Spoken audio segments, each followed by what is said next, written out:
Hello everyone. आज एक नया चैप्टर मैं स्टार्ट करने जा रहा हूँ आप लोगों के साथ। उसका नाम है डेप्रीशिएशन।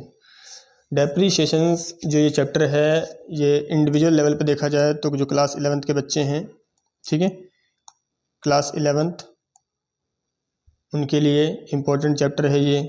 सीए फाउंडेशन के बच्चे हैं उनके लिए भी इम्पोर्टेंट है, ठीक है, और जो बीकॉम के बच्चे हैं उनके लिए भी इम्पोर्टेंट है। ये इनके कोर्स में इसलिए इम्पोर्टेंट ज़्यादा है क्योंकि इनके कोर्स में चैप्टर का नाम ही दिया रहता है डेप्रीशिएशन, तो उन्हें तो पूरा अच्छे से सीखना है। और बाकी ये कौन और बच्चे देख सकते हैं, तो क्लास 12th के बच्चे भी इसे प्रेफर कर सकते हैं क्योंकि क्लास 12th में इस चैप्टर का यूज़ जो होता है एक एसेट अकाउंट बनाने में होता है। और एसेट अकाउंट वो कहाँ पे पढ़ते हैं, कैश फ्लो स्टेटमेंट के अंदर। तो अगर कोई बच्चा CFS पढ़ा है तो उन्हें भी मालूम होगा कि वहाँ पे आपने बनाया होगा इन्वेस्टिंग के अंदर एसेट अकाउंट। तो एसेट अकाउंट, कॉस्ट पे, ग्रोस मेथड, नेट मेथड जो भी है वो सारा कहाँ पे हम सीखेंगे इसी चैप्टर के अंदर। तो 11th और CA फाउंडेशन के लिए तो वेरी वेरी इंपॉर्टेंट है क्योंकि एग्जाम में ये 5 to 10 मार्क्स कैरी करता है। तो बिल्कुल ध्यान से आपने सुनना है इसे। सबसे पहले मैं स्टार्टिंग में इसके बेसिक वगैरह बताऊंगा, मीनिंग बताऊंगा, उसके बाद इसमें कितने मेथड होते हैं इसका डील करेंगे। मेथड करने के बाद हम सीधा आएंगे कि अकाउंट बनाया कैसे जाता है और कैलकुलेट कैसे करते हैं डेप्रीशिएशंस। तो आई होप आप सभी बने रहें और स्टार्ट करते हैं। इस चैप्टर का नाम है आपके पास डेप्रीशिएशंस। सबसे पहले निकल के आता है सर इसकी मीनिंग क्या है, तो सबसे पहले हम मीनिंग देखते हैं। तो मीनिंग में डेप्रिसिएशन क्या है, रिडक्शन है in value of assets due to its wear and tear और विद इफ्लक्स ऑफ टाइम और ड्यू टू ऑब्सलेंस और एक्सीडेंट। इसका क्या मतलब हुआ सर? देखो, डेप्रिसिएशन सिंपल शब्दों में बताऊं तो क्या है, घिसावट। किसकी घिसावट? या किसी की वैल्यू में कमी आना। जैसे मान लो मैं आपसे पूछता हूँ कि मैंने एक कार खरीदा है, ठीक है, एक मोटर कार है मेरे पास, और ये मोटर कार जो है, मोटर कार ये मैंने लिया है अभी मान लो 1 लाख रुपए में, ठीक है। 1 साल बीत गया है, ठीक है, तो ये पुराना हुआ होगा। आपसे बोल रहा हूँ क्या ये मोटर कार मैं अभी 1 लाख 10 में बेच सकता हूँ या 1 लाख में बिकेगा? तो आपका आंसर होगा नो। क्यों? क्योंकि इसकी वैल्यू क्या होगी, पुराना होने के बाद क्या हुआ, समय बीतने के साथ क्या हुआ, इसकी वैल्यू में कमी आई होगी। तो जितनी भी कमी आई ना समय बीतने के साथ साथ, मान लो मैं कहता हूँ आज 1 साल बाद इसकी वैल्यू है 90,000, ऐसा मान लो, तो कमी कितना आ गया, कमी आया 10,000। तो इस कमी को ही क्या बोलते हैं, इसी गिसावट को क्या बोलते हैं, डेप्रीशिएशंस। तो कह रहा है क्या करता है ये, एसेट की वैल्यू को रिड्यूस कर देता है, ठीक है। तो कोई भी कमी आ रहा है किसमें, एसेट की वैल्यू में कमी आ रहा है, उसे क्या बोलते हैं, डेप्रीशिएशन बोलते हैं। कमी किस कारण से हो सकता है, कारण देखो, सबसे पहले तो है कि आप एसेट को यूज़ कर रहे हैं या उसका टाइम बीत रहा है, ठीक है, यूज़ नहीं कर रहे बट पड़ा हुआ है, और समय क्या हो रहा है, निकलता जा रहा है, तो वो पुराना होता जा रहा है, उस पर क्या हो जाएगा, उसकी वैल्यू में कमी आ जाएगी, ठीक है। अब बात आता है कि सर एसेट कौन से होंगे। तो देखो, एसेट का मतलब यहाँ पे किस एसेट पे, तो मैं आपसे बताऊंगा कि डेप्रीशिएबल एसेट्स। डेप्रीशिएबल का मतलब क्या होता है, वो एसेट जिस पे डेप्रीशिएशन लगता है और उसकी वैल्यू क्या होती है, समय बीतने के साथ, यूज़ करने के साथ साथ क्या होती है, उसकी वैल्यू में कमी आती रहती है, ठीक है। वो कभी भी अपने एक्चुअल प्राइस पे नहीं आ सकता या उससे ज़्यादा पे नहीं आ सकता। उस एसेट पे क्या लगता है, डेप्रीशिएशन। अब कुछ किसी की प्राइस अगर वापिस से बढ़ जाती है, ठीक है, रीवैल्यूएशन को छोड़कर, ठीक है, एक कंसेप्ट आता है रिवैल्यूएशन, हम एसेट क्या करते हैं, एसेट की वैल्यूएशन को बढ़ा देते हैं, उस कंसेप्ट को हटा देते हैं, तो वापस आते हैं सबसे पहले मीनिंग। तो मीनिंग में समझ में आ गया कि मीनिंग में क्या था, मीनिंग का मतलब हो गया घिसावट। डेप्रीशिएशन मतलब क्या होता है, नॉर्मली घिसावट, ठीक है, किसी के एसेट की वैल्यू में कमी आना। कमी आना के कारण हो सकता है कि वो टूट फूट जाने से कमी आ रहा हो, या फिर समय बीत रहा हो उसके साथ कमी आ रहा हो, या खराब हो जाना, या फिर एक्सीडेंट होना, इससे भी क्या हो जाता है, उसकी वैल्यू में कमी आ जाती है। तो उस रिडक्शन को क्या बोलते हैं, हम डेप्रीशिएशन बोलते हैं। ये इसके कॉजेज भी है, ठीक है, कॉजेज देखें तो ये निकल के आता है कि आप एसेट को यूज़ करते हैं तो निकल सकता है डेप्रीशिएशन, ठीक है, गिसावट आ सकती है। इफ्लेक्स ऑफ टाइम मतलब यूज़ नहीं कर रहे, पड़ा हुआ है, समय बीत रहा है, पुराना होता जा रहा है, तो उसमें क्या हो सकती है, उसकी वैल्यू भी क्या होगी, डिक्लाइन आएगी, डिक्लाइन हो जाएगी। ऑब्सलेंस का मतलब होता है खराब हो जाना, ठीक है, एक्सीडेंट मतलब अब एक्सीडेंट हो गया, टूट फूट गया होगा, तो वो भी कारण क्या है, एक डेप्रीशिएशन का ही कारण है। तो ये कॉज निकल के आता है। सर किस पे डेप्रीशिएशन नहीं लगता, तो लैंड पे डेप्रीशिएशन नहीं लगता। क्यों? क्योंकि एक ऐसा एसेट है जिसकी वैल्यू समय बीतने के साथ साथ या यूज़ करने के साथ साथ भी इसकी वैल्यू में कमी नहीं आती है। अगर मैंने आज के टाइम में कोई एक लैंड परचेज किया है, आप सभी बताओ, लैंड परचेज किया है 1 लाख का, 1 साल बाद या 2 साल बाद क्या इसकी वैल्यू 90 हो जाएगी, ठीक है। अगर मान लो इमरजेंसी में हो भी जाती है कभी, किसी कारण से, कोई कानून ने कोई ऐसा कोई लॉ ला दिया, जैसे डिमांड क्या हो गया इसका, बिल्कुल खत्म हो गया, तो मान भी ले सकते हैं कि 90 कम है, लेकिन एक टाइम ऐसा भी आएगा ना इसकी वैल्यू वापस से भी क्या हो सकती है, बढ़ सकती है, इंक्रीज हो सकती है। तो इसलिए लैंड पे कभी भी डेप्रिसिएशन नहीं लगता, इसकी वैल्यू कम नहीं हो सकती है, चाहे आप कितना भी समय के दौरान के लिए इसको यूज़ करें, रखें, कुछ भी ना करें, तब भी वैल्यू क्या होगा, इसका एप्रिशिएट होता रहेगा। तो हम इसको बोलते हैं कि डेप्रिसिएशन हम लैंड पे नहीं लगाते हैं। ध्यान से हमने लैंड वर्ड बोला, अकेला लैंड, लैंड एंड बिल्डिंग नहीं बोला। जब क्वेश्चन में दिया रहता है कि land and building, land and building, तो हम इसको कंसिडर करते हैं कि उस पर किसकी बात कर रही है, वो बिल्डिंग की बात हो रही है, यानी बिल्डिंग पे लगता है डेप्रिसिएशन, ठीक है, बट लैंड पर नहीं लगता है। क्लियर है? और जब अटैच दे रखा हो लैंड एंड बिल्डिंग, तो आप क्या मानेंगे, बिल्डिंग मानेंगे। आगे सर और किस पे नहीं लगता है, तो क्वेश्चन आता है इन्वेस्टमेंट। इन्वेस्टमेंट पे भी डेप्रिसिएशन नहीं लगता। ये क्या, ये भी एक एसेट होता है, बट इन्वेस्टमेंट मतलब मान लो किसी कंपनी का मैंने शेयर परचेज कर रखा है, वो भी इन्वेस्टमेंट है। गोल्ड में परचेज कर रखा है, गोल्ड भी मेरे पास है, सिल्वर है, ठीक है, और या मान लो आपके पास कोई भी मेटल है ऐसा, इसकी वैल्यू क्या हो रही है, यूज़ करते हैं बट फिर भी बढ़ती जाती है, ठीक है, तो उस पर आपका डेप्रिसिएशन नहीं लगेगा। मान लो बैंक में एफडी पड़ा हुआ है, तो क्या उसकी वैल्यू कम हो जाएगी, तो आंसर इज नो। तो इन्वेस्टमेंट आपने कहीं भी इन्वेस्ट कर रखा है तो उस पर डेप्रिसिएशन हम चार्ज नहीं करते। तो इसका मतलब ये वो एसेट निकल के आता है जो बिजनेस में हमने रखा हुआ है, किस लिए, यूज़ करने के लिए। कौन सा एसेट, जो एसेट डेप्रिशिएबल, इसकी वैल्यू यूज़ करने से कम हो सकती है या पुराना होने से कम हो सकता है। जैसे मान लो फर्नीचर पड़ा हुआ है, कम हो सकता है, आंसर इज। प्लांट पड़ा हुआ है, प्लांट एंड मशीनरी हो सकता है, बिल्डिंग हो सकता है, तो ये सब क्या है, डेप्रिशिएबल एसेट्स, इस पे लगता है डेप्रिशिएशन, ध्यान रखना। और डेप्रीशिएशन जो है ये आपके पास नॉन कैश एक्सपेंस है, ये बातें भी ध्यान रखना आप। सर ये नॉन कैश एक्सपेंस का मतलब क्या हुआ, खर्चा तो है, ठीक है, एक्सपेंस तो हो रहा है ना, यूज़ कर रहे हैं तो बिजनेस में खर्च तो हो रहा है, बट क्या जेब से कैश जा रहा है। 1 लाख का एसेट जिसकी वैल्यू 90,000 हो गया है, तो क्या आपने जेब से 10,000 रुपये पे किए, तो आंसर इज नो। उसकी वैल्यू में क्या हो गया, फॉल आया। तो उस फॉल में क्या हुआ, आपका लॉस तो हो गया बट आपके जेब से कैश नहीं गया, इसलिए इसको क्या बोलते हैं, नॉन कैश एक्सपेंस, ठीक है। तो ये आपके पास निकल के आता है इसकी मीनिंग, ठीक है, और कॉजेज। अब बात करते हैं इसका उद्देश्य क्या है, ऑब्जेक्टिव क्या है इसका।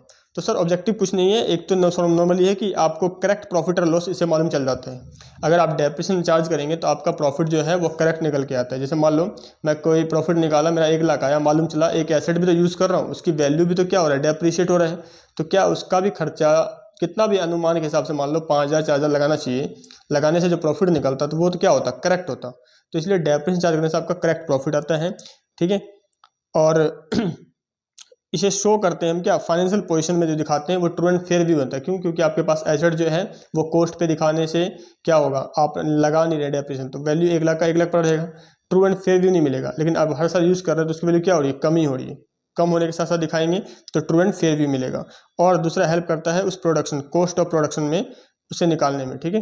कोई भी हम अब सामान बना रहे हैं तो उसकी कॉस्ट में भी इसका यूज़ कर लेंगे तो क्या हो जाएगा, उसका कॉस्ट भी बढ़ के आएगा, तो उसमें भी हेल्प कर देता है ये। तो ये इसका उद्देश्य हो गया, ये काम का नहीं है, बस थोड़ा नॉलेज पर्पज़ के लिए आपको ध्यान रखना है। आगे फैक्टर्स कौन कौन से, देखो डेप्रिसिएशन निकालना है ना, तो आपको 3 बातें पता होना चाहिए अगर आप फॉर्मूला निकाल रहे हैं डेप्रिसिएशन। एक तो उसका कॉस्ट क्या है एसेट का, टोटल कॉस्ट। दूसरा उसकी लाइफ क्या है, आपने जब खरीदा कोई एसेट तो अनुमान लगाते हैं कि भाई उसको कितने साल तक हम यूज़ कर सकते हैं, 10 साल 20 साल 25 साल, तो इसको बोलते हैं यूज़ ऑफ लाइफ, ठीक है। तो यूज़फुल लाइफ क्या है उसका, और उसकी कल को बिल्कुल कवाड़ा हो जाए ना, और कवाड़े में कुछ बेच दो तो कुछ पैसा रिसीव तो होगा, रिकवर होगा, उसको बोलते हैं स्क्रैप वैल्यू, ठीक है। स्क्रैप वैल्यू भी आपको पता होना चाहिए, ठीक है। तो इसके 3 फैक्टर निकल के आते हैं, एक तो कॉस्ट ऑफ एसेट्स, ये देखेंगे अभी आराम से बाद में। उसके बाद आता है एस्टिमेटेड रेजिडुअल वैल्यू, ये एस्टिमेटेड का मतलब होता है कि ये जरूरी नहीं हो सकता है, ठीक है, इतना अनुमान बेस पे हमने माना है ऐसा। क्योंकि आपने कोई एसेट खरीदा तो क्या आज ही आपको मालूम चल जाएगा उसका स्क्रैप वैल्यू क्या है, नहीं ना, आप यूज़ करेंगे, पुराना होगा, फिर कल को लगता है कि हाँ यार कम से कम कबाड़े में बेचे ना तो आपके पास 5,000 6,000 रुपये रिकवरी हो सकता है, तो वो एस्टिमेटेड बेसिस होता है, ठीक है। और लाइफ भी आपने क्या माना है, क्या आपने 10 साल माने तो 10 साल चलेगा, नहीं, जरूरी नहीं है। एस्टिमेटेड मतलब अनुमान है कि 10 साल चलेगा, 15 साल चलेगा, 5 साल चलेगा, तो अनुमान बेस पे होता है, दोनों अनुमान पे है। बट ये कॉस्ट अनुमान पे नहीं होता, ये कॉस्ट आपने खरीदते टाइम मालूम चल जाता है। तो यहाँ पे 3 बातें निकल के आए, अगर आपको डेप्रिसिएशन प्रोवाइड करना है तो 3 बातें अच्छे से पता होना चाहिए, कॉस्ट का क्या मतलब है, एस्टिमेटेड लाइफ का क्या मतलब है, एस्टिमेटेड स्क्रैप वैल्यू का क्या मतलब है, ठीक है। तो चलते हैं आगे। ये कुछ वर्ड है जो टर्म्स हम यूज करते हैं, किसके लिए क्या क्या होता है, ठीक है। डेप्रिसिएशन यूज होता है प्लांट एंड मशीनरी के लिए, टेंजिबल एसेट्स के लिए बताया था आपके पास, plant furniture building tangible assets, इसके लिए यूज क्या करते हैं डेप्रिसिएशन।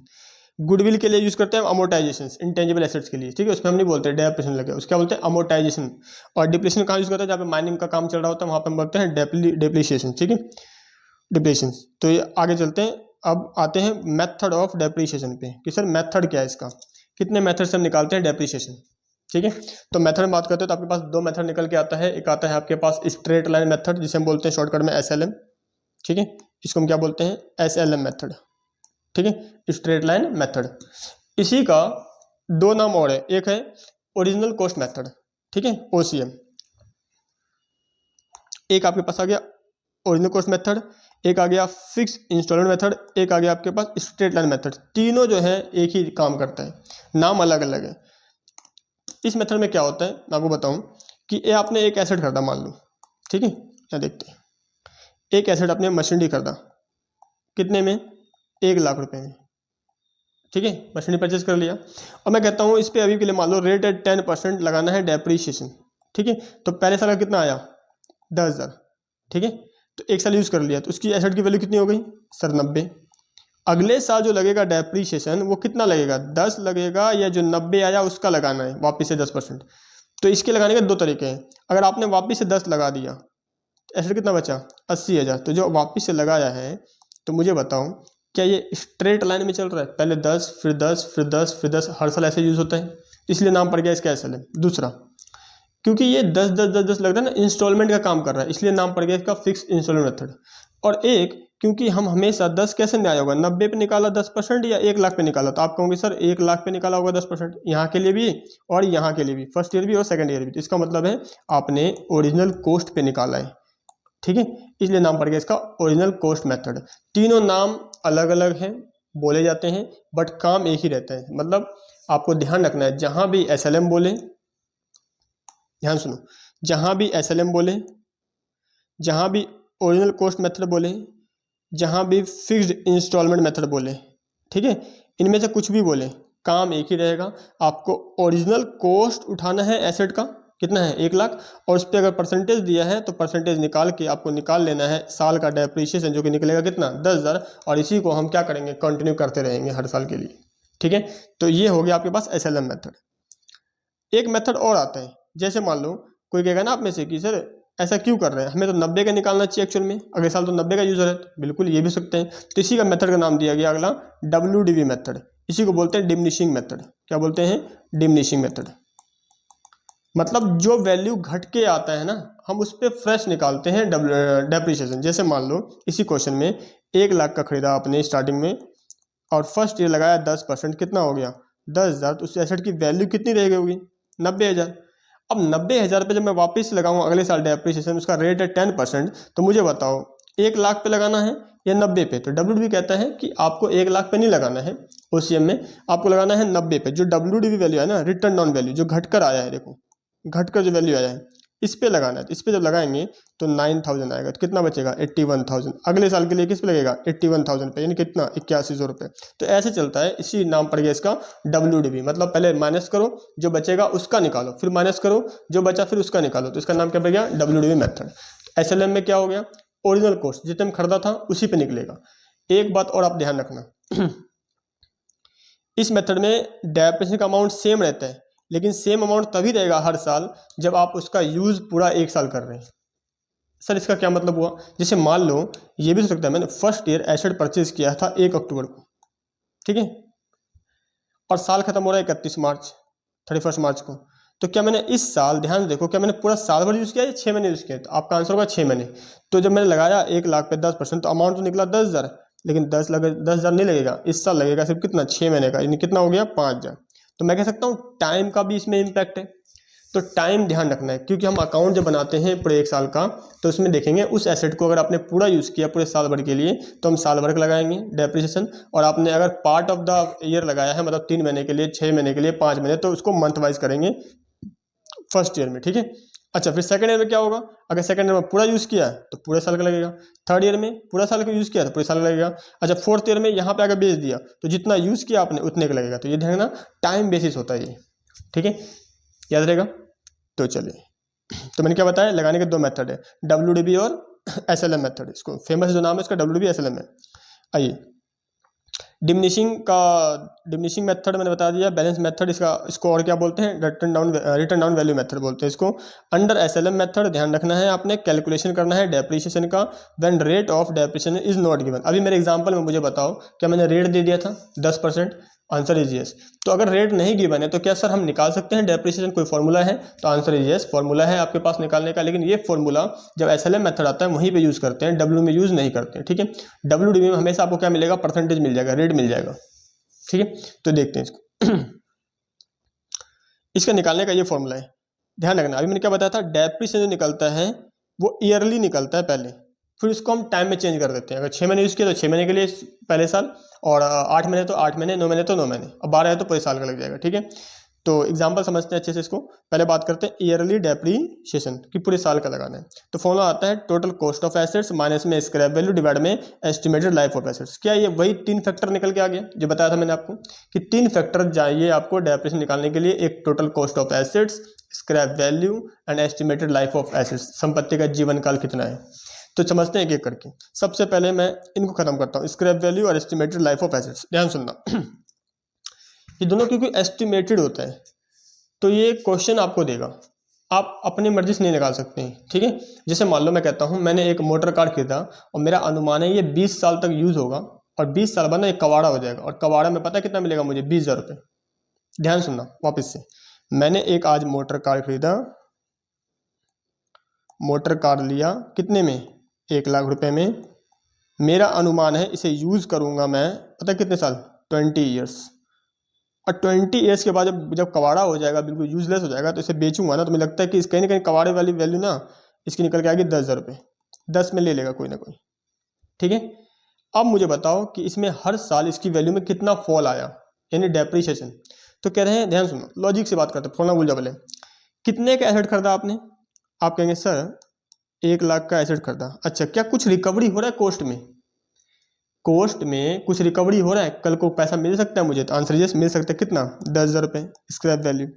अच्छा, इसका लाइफ कितना यूज़ करना है? 20 ईयर्स। मैं कह सकता हूँ कि मैंने ओवर द पीरियड 90,000 रुपीज़ जो मेरा यूज़ हो गया, कितने साल के लिए? 20 साल के लिए, और मैं इसे अगर निकाल दूँ तो मैं कह सकता हूँ कि 4,500 रुपये हर साल क्या हो रहा है? डेप्रिशिएट हो रहा है। ठीक है, यानी मैं अपने बिजनेस में इस एसेट को जब यूज़ कर रहा हूँ तो एक खर्चा निकल के आ रहा है, कितने का? 4,500 का। तो इससे क्या हो जाता है, ये एसेट का यूज़ किया तो आपका एक नुकसान भी हो गया, लेकिन नुकसान कौन सा हुआ है? नॉन कैश, कैश में तो नहीं हुआ ना, खाली वैल्यू क्या हुआ? कम। तो हर साल 4500, यानी 1 साल यूज़ करेंगे, एसेट था कितने का? 1 लाख का, यूज़ कर लिया 1 साल, कितना इस पर वैल्यू कम हो गया? 4500। तो कितना बचा होगा एंड में? तो आप बोलेंगे सर 85,000 सॉरी 85, 95,500, 95,500 ये वैल्यू बच गया होगा। फिर अगले साल जाएंगे, फिर कितना यूज़ होगा? 4500 रुपये। अगर मेथड कौन सा है? एसएलएम। अगले साल 4500, अगले साल 4500, ऐसे करते करते जब 20वें साल पहुंचेंगे तो इसको कबाड़े में बेच देंगे, फिर वहाँ पे क्या हो जाएगा? रियलाइज हो जाएगा। बीच में भी हम एसेट को चाहे तो बेच सकते हैं वापस से। ठीक है, इसमें कोई दिक्कत नहीं है, बट ये समझाना तरीका था कि सर कि डेप्रिसिएशन हम कैसे निकालते हैं। तो यहाँ पर 3 बातें निकल के आया, स्क्रैप वैल्यू समझ में आ गया, एस्टिमेटेड लाइफ ऑफ एसेट्स ये भी समझ आ गया। ये क्वेश्चन में हमेशा गिवन रहेगा। ठीक है, अब बात करते हैं टोटल कॉस्ट ऑफ एसेट्स क्या है, इसको ध्यान से सुनना। बस एक बात, मेरी बात ध्यान सुन लेना। जब भी आप एसेट परचेज करेंगे, ठीक है, खरीदते टाइम कोई भी एक्सपेंस हो इनकर किया, कब मैंने बोला? ध्यान सुनना, खरीदते time, at the time of purchase any expenditure, चाहे रेवेन्यू नेचर का हो, कैपिटल नेचर का हो, कुछ भी बोले। ठीक है, आपको क्या करना है? इसे कैपिटलाइज कर देना है, एसेट की वैल्यू मान लेना है खरीदते टाइम। मैंने अगले दिन नहीं बोला, मैंने सेम डे, याद रहेगा। 1 तारीख को मैंने खरीदा, आपसे क्वेश्चन पूछ रहा हूँ, 1 तारीख को मैंने खरीदा 1 लाख का एसेट, और उसे लाने में मैंने भाड़ा पे कर दिया, पता है कितना? 20,000 रुपये। तो मुझे बताओ वो एसेट, अगर मैं आपसे पूछूं, आपसे ही पूछूं, छोड़ दो इसको, कोर्स को समझना, आपसे ही बोल रहा हूँ, आप बताना मुझे। मैंने एक फर्नीचर परचेज किया, फर्नीचर 1 लाख का, ठीक है, और उसे जब लाया अपने ऑफिस में तो मुझे कैरिज पे करना पड़ा, भाड़ा, फ्रेट मान लो, भाड़ा मान लो, जो मान लो, ठीक है, 10,000 रुपये सेम डे। और इसे ना लगवाने के लिए ना इंस्टॉलेशन चार्जेस भी कर दिया, मतलब फिक्स करने के लिए मान लो ऐसा कुछ है, लगा दिया, लेबर वेजेस दे दिया, मान लो ऐसा, मान लो वेजेस 5,000। आज के दिन में मेरे पास ये एसेट को इतने में लाया था, इतना और खर्चा कर दिया, तो मेरे पास टोटल देखा जाए तो एक्सपेंस कितना हो गया? 1,15,000। अगर मैं आपसे कहूँ, आपसे पूछूं कि बताओ भाई, या आप मुझसे पूछें कि भैया ये एसेट आपके कितने की पड़ी, तो मैं क्या बोलूँगा? मुझे ये एसेट पड़ी है 1,15,000 का। कितने की पड़ी, ध्यान रखना, ये बहुत इंपॉर्टेंट है। आप थोड़ी बोलेंगे 1 लाख की पड़ी मेरे को एसेट। अगर आप 1 लाख बता रहे हैं तब तो आप तो बेवकूफ़ कहलाएंगे। हम कहीं से भी कोई एसेट लाते हैं तो क्या उसका ला कर दुकान तक लाने तक का जितना भी खर्चा है उसको जोड़ते नहीं है। हम बोलते नहीं है कि भाई 100 रुपये का कपड़ा पड़ा, फिर 20 रुपये का किराया भी लग गया, फिर 10 रुपये का उसे भी देना पड़ा, तो मुझे ना इसको ये एसेट जो है कितने की पड़ी, 130 रुपये की। तो इसी को बोलते हैं टोटल कॉस्ट। ठीक है, अब चलते हैं वापस से इसे कैसे निकालते हैं। सबसे पहले बात करता हूँ मैं टोटल कॉस्ट। देखो, परचेज प्राइस ले लो, सबसे पहले कितने में खरीदा। अब मैं एग्जाम्पल में बताओ कितना था। सर एग्जाम्पल में था 1 लाख रुपए। ठीक, फिर कहा मैंने एनी एक्सपेंडिचर, कोई भी खर्चा किया, कब, इनकर at the time of purchase. ध्यान रखना, मैंने 1 तारीख को एसेट करता तो 1 तारीख की बात कर रहा हूँ सारे खर्चे। 2 की भी बात होगा तो इसमें नहीं जुड़ेंगे, फिर वो अलग हो जाएगा, एसेट का पार्ट नहीं बनेगा, कॉस्ट का पार्ट नहीं बनेगा। ठीक है, तो एनी एक्सपेंडिचर कब, at the time of purchase, उसे ऐड कर देंगे और ऐड करने के बाद कितना आ जाएगा, टोटल कॉस्ट आपका निकल के आ जाएगा। ये आ जाएगा टोटल कॉस्ट। ठीक है, समझ में आया टोटल कॉस्ट का मतलब। सर बिल्कुल समझ में आया। मेरे एग्जांपल में 1 लाख ये था, उसके बाद मैंने खर्च कर दिया और कितने, 15,000 रुपये, तो मेरे एसेट का कॉस्ट कितना आ गया, 1,15,000, ये आ गया टोटल कॉस्ट। ठीक है, इसमें से क्या माइनस करेंगे, कोई भी रिकवरी है तो स्क्रैप वैल्यू, और किसे डिवाइड करेंगे, कोई भी एस्टिमेटेड लाइफ ऑफ एसेट, जिस जीवन संपत्ति का जीवन काल कितना है। ठीक है, ये क्वेश्चन में गिवन रहेगा। चलिए वेरी गुड, आपको समझ में आ गया अब तक। स्क्रैप वैल्यू जो है एस्टिमेटेड होता है, इसलिए क्वेश्चन हमेशा क्या करेगा, आपको इसके बारे में बता देगा। ठीक है, तो घबराने की बात तो नहीं है इसमें कुछ भी। आगे, estimated useful life of assets क्या होता है, ये भी गिवन होगा क्वेश्चंस के अंदर ही। ठीक है, ये दोनों हो भी सकता है, मतलब स्क्रैप वैल्यू हो भी सकता है और नहीं भी हो सकता है। स्क्रैप वैल्यू जरूरी है कि रियलाइज हो ना, भी नील रियलाइज, खराब हो गया बिल्कुल बंगार, कोई नहीं ले रहा उसको, तो 0 मान देंगे इसको। ठीक है, नहीं बोला तो कुछ, ये नहीं कि हमेशा मिलेगा मिलेगा। आगे एग्जाम्पल समझते हैं। ध्यान से देखना, अब थोड़ा फोकस आपका होना चाहिए इसके ऊपर अच्छे से। ठीक है, अभी तक तो बेसिक खत्म हो गया, अब आते हैं प्रैक्टिकल अप्रोच पे। सबसे पहले कहता है कैलकुलेट करना है depreciation during the year. Asset purchase किया है कब, 1/4/19 में, कितने का, 1,20,000 का, and spend 10,000 on it's installations and 20,000 paid wages on same day. क्या बताया था मैंने, जब भी आप निकालेंगे डेप्रिसिएशन तो आप क्या फाइंड करेंगे, सबसे पहले total cost of assets. Total cost of assets का क्या मतलब होता है, जितने में खरीदा वो। ठीक है, और खरीदते टाइम सेम डे कोई भी खर्चा करेंगे उसके ऊपर, वो सारा क्या बन जाएगा, कॉस्ट का पार्ट बन जाएगा। या सिंपल वन में समझाया कि आपसे कोई पूछे कि भैया ये एसेट कितने की पड़ी, तो आप ध्यान रखना उस दिन जब आप बताते हैं कितने की पड़ी तो सारा खर्चा क्या करते हैं, कंबाइन कर देते हैं। तो यही काम हमें यहाँ पे भी करना है। ठीक है, कहता है इसका after the useful life of 10 years, कह रहा है 10 साल जब यूज कर लेंगे उसका, और उसकी स्क्रैप वैल्यू कितनी हो जाएगी, नील हो जाएगी, मतलब 0, कोई स्क्रैप नहीं मिलेगा। कहता है कैलकुलेट करो डेप्रिसिएशन, हमें क्या निकालना है, डेप्रिसिएशन निकालना है। ठीक है, तो क्या बताया मैंने, डेप्रिसिएशन निकलता है ईयरली, साल का पहले, तो आइए निकालते हैं। सबसे पहले मुझे बताओ क्या बताया फॉर्मूला में। सर डेप्रिसिएशन निकालने के लिए मुझे चाहिए 3 चीज़ें, टोटल कॉस्ट ऑफ एसेट बता दो मुझे, स्क्रैप बता दो और उसका लाइफ बता दो। ठीक है, तो चलते हैं आगे। क्या आपके पास टोटल कॉस्ट है, सर बिल्कुल है, कितना, टोटल कॉस्ट ऑफ एसेट्स 1,20,000 में खरीदा और सेम डे खर्च कितने कर दिए उस पर, 30,000 रुपये। ठीक है, इंस्टॉलेशन का और वेजेस का जो भी खर्चा है 20 और 10 कितने हो गए, 30, यानी कितने हो गए टोटल कॉस्ट कितने की पड़ी एसेट, 1,50,000 की। अच्छा, उसका एस्टिमेटेड लाइफ क्या था, 10 साल। स्क्रैप वैल्यू कितना है, 0, लगा दो formula, yearly depreciation 1,50,000, scrap value 0 divide by 10, तो कितना आ गया, 15,000 रुपये। ये ईयरली आया है। ठीक है, पूरे साल का, अगर मैं पूरा साल यूज़ करूंगा तो 15 लगेगा, लेकिन 6 महीने यूज़ किया तो 6 महीने का, 3 महीने किया तो 3 महीने का। तो बिल्कुल इस बात का दिमाग में ध्यान रखना, भूल मत जाना कि SLM बोला तो हर साल 15 चेप दिया आपने। जितना यूज़ होगा, टाइम का इम्पैक्ट जितना यूज़ होगा उसके हिसाब से लगेगा डेप्रिसिएशन। ठीक है, आई होप आपको ये बात समझ में आई। अब इसको एक बार ना क्वेश्चन में क्या बोलते हैं, परसेंट में बताओ कितने परसेंट लगा, तो परसेंट निकाल दो, परसेंट निकालना आपको आता ही है। कैसे निकाल देते परसेंट, बताओ जल्दी से। अगर आपको मैं कहूँ कि आपके 100 में से 80 नंबर आया तो आप क्या लिखते हैं, 100 में से 80 आया, इनटू में क्या कर देते हैं 100%, निकालते नहीं ऐसे 80%, तो ऐसे ही। तो ये बताओ यहाँ पे क्या लग जाएगा, डेप्रिसिएशन कितना था, 15,000, टोटल कॉस्ट ऑफ एसेट कितना था, 1,50,000, मल्टीप्लाई कर देंगे 100 से, रेट आ जाएगा 10% पर एनम। ठीक है, तो आई होप ये बात आपको समझ में आया। आगे एग्जाम्पल 2, मैंने काफ़ी एग्जाम्पल लिए हैं ताकि आपका ना कंसेप्ट जो हो वो क्लियर हो अच्छे से। ठीक है, बेसिक से हो, बिल्कुल घबराना बिल्कुल नहीं आप। चलो, प्लांट परचेज किया है कब, 1 अक्टूबर को, ध्यान सुनना, डेट ध्यान रखना, बिल्कुल डेट अच्छे से। कितने का, 1.5 लाख का। स्पेंड किया 20,000 रुपये ऑन सेम डे। कह रहे हैं 2 अक्टूबर को प्लांट रिपेयर करवाया कितने का, 10,000 का, ठीक है सर। यूजफुल लाइफ कितना है, 10 ईयर्स। स्क्रैप वैल्यू कितनी है, 20,000। कैलकुलेट क्या करना है, डेप्रिसिएशन कब, ड्यूरिंग द ईयर 2021, मतलब 20-21 का बताना है और 21-22 का बताना है। किस मेथड से, SLM मेथड से। क्या आप निकाल सकते हैं? अगर आपको समझ में आ गया तो वीडियो को पॉज करके सॉल्यूशन करें, नहीं समझ में आया तो दोबारा समझे इसको। मुझे डेप्रिसिएशन निकालने के लिए अगर रेट गिवन नहीं है, अभी हम किसी बात कर रहे हैं जब परसेंटेज गिवन नहीं है, तो हमें 3 चीज़ें चाहिए, total cost of assets, scrap value, estimated life. सबसे पहले ढूंढते हैं टोटल कॉस्ट। बताओ इसको देखे जल्दी से, टोटल कॉस्ट कितना है सर? टोटल कॉस्ट में 1,50,000 में खरीदा, ठीक। सेम डे खर्च कितना कर दिया, 20,000 रुपये। अब तक कितना हो गया, 1,70,000 रुपये। अच्छा 2 अक्टूबर खर्च किया, क्या ये 10,000 कॉस्ट का पार्ट बनेगा? तो आप कहेंगे सर कैसी बात कर रहे हैं, ये 10,000 रुपये कैसे पार्ट बन जाएगा? भाई आपने कहा था कि सेम डे, ये तो 2 अक्टूबर को हो रहे हैं, तो बिल्कुल सही। सेम डे खर्च होगा तो पार्ट बनेगा, नहीं होगा तो इसको इग्नोर। इसका मतलब ये खर्चा जो है ये यहाँ पे कॉस्ट का पार्ट नहीं बनेगा, तो ये कहाँ जाएगा, ये P&L में जाएगा। बस नॉलेज पर्पज के लिए अभी के लिए इग्नोर करना है इस चैप्टर में, ठीक है।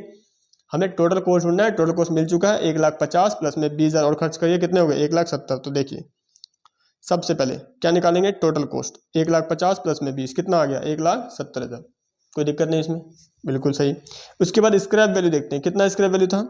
स्क्रैप वैल्यू क्वेश्चन में था 20,000, यानी रिकवरी हो गया कितने, 1,70,000 में 20,000 की रिकवरी हो गई है। देखो 1,70,000 में 20 का रिकवरी हो गया, तो मेरे पास टोटल जो जेब से खर्च हो रहे हैं बिजनेस में कितने, 1.5 लाख रुपये, ये मान लेते हैं। कितना यूज़ किया आपने इसे, कितने साल यूज़ किए, 10 साल। एस्टिमेटेड लाइफ क्वेश्चन में गिवन था 10 साल। तो मुझे बताओ ईयरली डेप्रीशिएशन अगर 10 से डिवाइड कर दूं तो क्या ये 15,000 आ गया?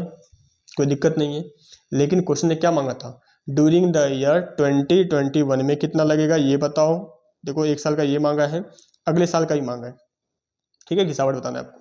तो इस साल की बात करते हैं। मैंने क्या बताया था, यूज बेसिस पे निकलता है डेप्रिसिएशन, ये नहीं कि SLM लगा दिया तो लगा 15, अगले साल भी 15। तो अगर आपका आंसर ये है कि इस साल भी 15 अगले साल भी 15, तो आप गलत हैं, ठीक है। इस साल यूज कितना किया पहले ये बताओ आप। तो आप कहेंगे सर खरीदा कब था ये बताओ, 1 अक्टूबर। यानी मैं कह सकता हूँ, अगर मैं कहूँ आपसे कि ये देखो ध्यान से, ये है 14, आपका ईयर खत्म हो रहा है 31 मार्च, कुछ नहीं बोलता था हम ये ईयर मानते, ठीक है, इसको बोलते हैं फाइनेंशियल ईयर, ठीक है। आई होप ईयर के बारे में क्लियर है आपको। तो 1 अप्रैल से खत्म शुरू होता है, खत्म कब हो रहा है, 31 मार्च को। और आपने कब खरीदा सर, 1/10 को। जब यहाँ पे कोई एसेट आया है और यहाँ पे अपना अकाउंट क्लोज कर रहे हैं, तो आपने यूज़ तो इन्हीं दौरान किया होगा। तो ये कितना मंथ होते हैं, काउंट करो, 6 मंथ। तो मैं कह सकता हूँ इस साल मैंने 6 महीने का ही लगाना है डेप्रिसिएशन। तो आंसर इज यस। तो मुझे बताओ पूरे साल का निकाला था आपने, कितना आया था, पूरे साल का आया था 15,000, ठीक है।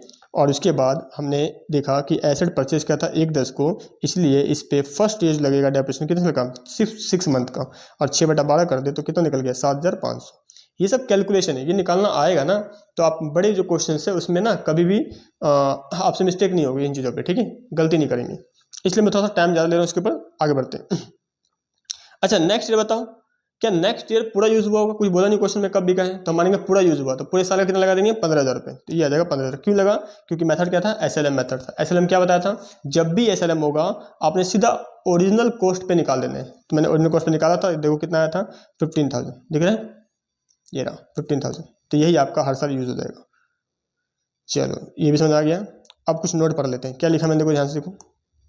मैंने कहा if rate of depreciation is given in questions. अब पहले क्या था, रेट गिवन नहीं था, अब क्वेश्चन में रेट दे दिया, 10%, 12% लगाओ, 8% लगाओ, बता दे रहा है। Then we should use rate, हमें क्या यूज करना चाहिए, रेट यूज करना चाहिए, ना कि वो इन्फॉर्मेशन कि हम निकालने बैठ जाए फालतू में। क्वेश्चन में दे रखा होगा स्क्रैप वैल्यू, एस्टिमेटेड लाइफ और टोटल कॉस्ट, तो आप क्या निकालेंगे फॉर्मूले से या रेट यूज करेंगे। तो मैंने क्या बोला, रेट यूज करना है to calculate depreciation. In this case useful life of assets and scrap value is irrelevant, मतलब ये सब फालतू का हो जाएगा, हमारे कोई काम का नहीं रहेगा, क्वेश्चन में दे या ना दे, ठीक है, सीधा परसेंटेज उठा देंगे। आइए समझते हैं एग्जांपल से, पढ़ो सभी। परचेज किया है फर्नीचर, ठीक है, कि कब किया है, 1/4 को। डेट बिल्कुल ध्यान से देना, 1 अप्रैल यानी शुरू में खरीद लिया, यानी शुरू में खरीदा होगा, साल खत्म 31 मार्च को, तो इस साल तो पूरा यूज हो रहा है भाई, ठीक है। कितने का, 1 लाख का। स्पेंड कितना किया, 10,000 रुपये। कब किया है, सेम डे, तो इसका मतलब एक कॉस्ट का पार्ट बन जाएगा, यानी कॉस्ट कितना हो गया, 1,10,000। It's useful life is estimated 10 years. कितना माना है इसको? 10 साल इसको मतलब यूज़ करेंगे हम, और 10 साल के बाद इसकी स्क्रैप वैल्यू कितनी हो जाएगी? 10,000। फटाफट वीडियो पॉज करो, आंसर बताओ। 1,00,000 का एसेट है, सेम डे खर्च कितना कर दिया? 10,000। टोटल कॉस्ट कितना हो गया? 1,10,000। स्क्रैप कितना है? स्क्रैप वैल्यू 10,000 माइनस कर देंगे, कितना बचा? 1,00,000। यूज़ कितना कर रहे हैं? 10 ईयर्स। कितना हो जाएगा ये? 1 साल में आ गया 10,000 रुपये डेप्रीशिएशन। तो इस साल कितना यूज़ होगा? पूरे साल यूज़ हो गया। इस साल लगेगा कितना अमाउंट आ जाएगा आपके पास? कितना आया था? 10,000 रुपये। लेकिन मज़े की बात है, ये क्या दे देती है आगे? आपने फुल फॉर्म कर लिया। अब देखो, depreciation is charge at the rate 10% per annum by OCM method, calculate depreciation. क्या समझ में आया? क्वेश्चन ने मस्त प्लानिंग किया, और आप बच्चे जो रटने वाले फटाफट देखा, अच्छा से निकालना स्टार्ट कर दिया, और एंड में दे दिया डेप्रीशिएशन रेट। अब क्या करें? जो हमने निकाला 10,000 उसे फॉलो करें या इस रेट को फॉलो करें? क्योंकि रेट को मैं फॉलो करूँ 10% पर एनम, दिख रहा है आपको? तो मेरे पास कॉस्ट कितना पड़ा था? एसेट कितने पड़ा था? 1,00,000 प्लस 10, 1,10,000। देखो एसेट पड़ा है 1,10,000 का, उस पर रेट है 10%, तो कितना निकला? 11,000 रुपये। लेकिन फॉर्मूले से निकाला तो कितना आया? 10,000। तो आप किसे प्रेफरेंस देंगे? तो मैंने क्या सिखाया इस नोट्स में, अगर आपके पास क्वेश्चन में रेट गिवन है तो आप रेट को यूज़ करेंगे, ना कि आप स्क्रैप वैल्यू देखेंगे, आलतू फालतू चीज़ देखेंगे। ठीक है, तो इसलिए सिर्फ आप रेट उठाओ, 10% निकाल दो, कितने कॉस्ट है? 1,10,000 पे निकालो 11,000 रुपये। साल भर यूज़ किया है तो पूरा 11 लग जाएगा। ठीक है, अब नेक्स्ट आते हैं नोट के ऊपर। SLM method, we should use original cost to find depreciation year to year.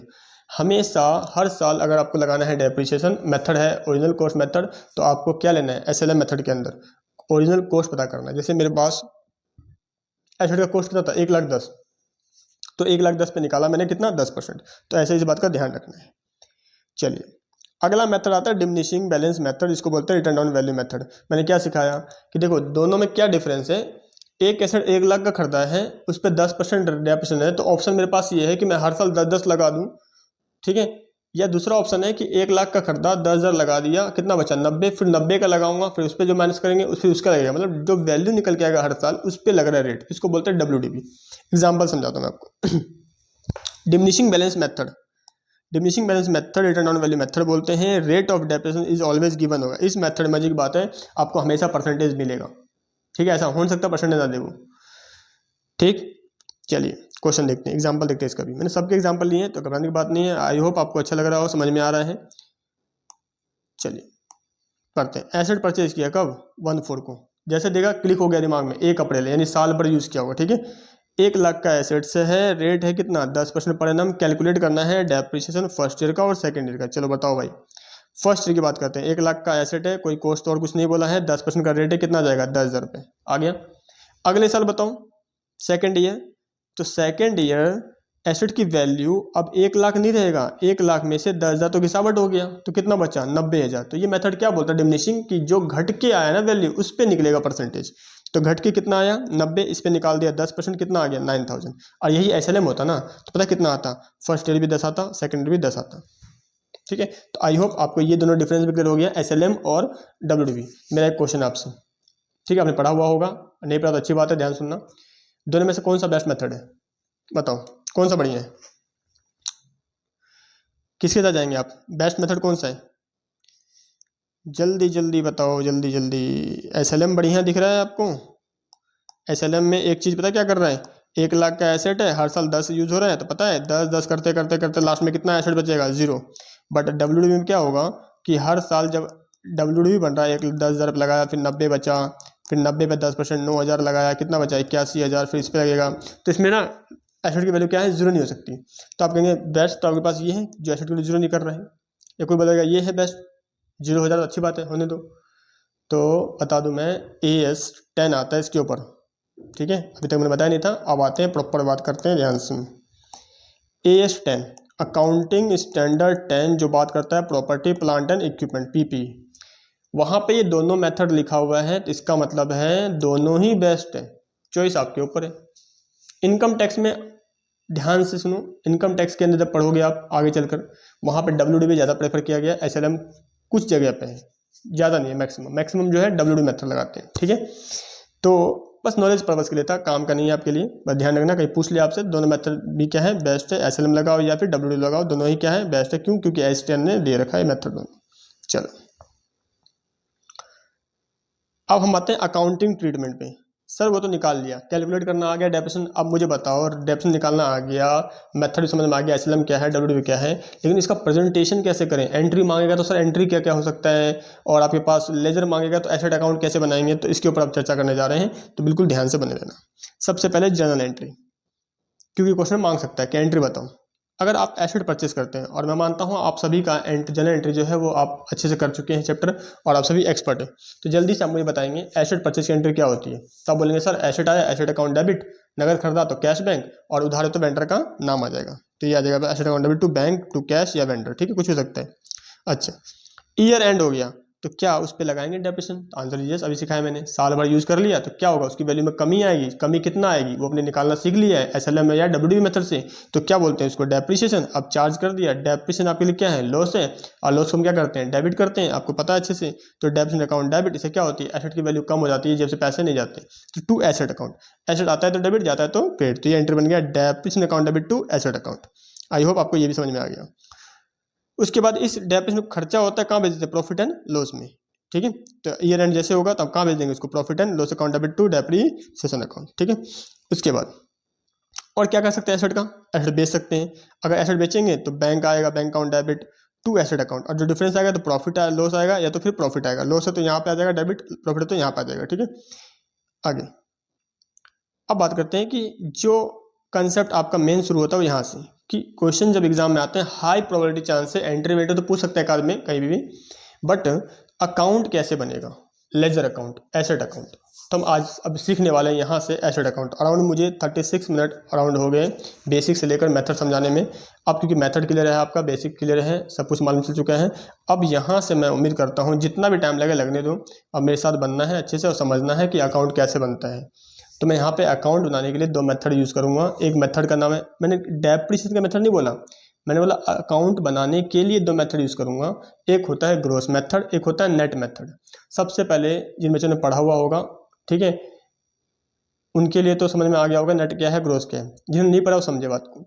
Net method क्या होता है, हम एक ही अकाउंट बनाते हैं, एसेट अकाउंट, उसी में डालते हैं, जब भी खरीदा उसी में एंट्री, बेचा उसी में एंट्री, डेप्रिसिएशन की एंट्री, प्रॉफिट लॉस सब उसी में डाल देते हैं, इसलिए नाम पड़ गया उसका नेट मेथड। ग्रोस मेथड में क्या होता है, हम एसेट को जो है उसको कॉस्ट पे दिखाते हैं हर साल, और उसका अलग से हम क्या करते हैं, डेप्रिसिएशन लगाते हैं। सब नहीं आया समझ में, तो कोई नहीं, अभी मैं समझाऊंगा एग्जांपल से, बस मैं वैसे बेस बता रहा हूँ आपको, ठीक है सर। ध्यान सुनो, इसके बनने के दो मेथड है, नेट मेथड, ग्रोस मेथड। मैं पहले क्वेश्चन करवाऊंगा नेट मेथड से ताकि आपको नेट समझ में आ जाए, फिर हम चलेंगे कहाँ पे, ग्रोस मेथड, जिसके अंदर सीखेंगे asset account, provision for depreciation account, और एसेट डिस्पोजल अकाउंट, ठीक है। और आप, मुझे मालूम है आप सभी बच्चों को ना कहीं इसमें डाउट होगा, जबकि मैं कहूँ ये सबसे आसान वर्जन है, ईजी वर्जन है, ठीक है। आसान इसलिए भी है कि कंपनी जो होती है, बड़ी बड़ी कंपनी, वो इसी को फॉलो करती है। क्यों फॉलो करती है बताऊंगा मैं, कारण इसके यूज़ बताऊंगा कि इसे क्यों करना चाहिए, ऐसे करके हमें ऐसे नहीं करना चाहिए, इस नेट से नहीं करना चाहिए, बट एग्जाम में क्वेश्चन यहाँ से भी सकता है और यहाँ से भी आ सकता है, तो दोनों आपको अच्छे से सीखना है, ठीक है। चलिए बिना टाइम पास करे आगे बढ़ते हैं। एसेट अकाउंट, ये मैंने फॉर्मेट दे दिया, डमी फॉर्मेट, ठीक है।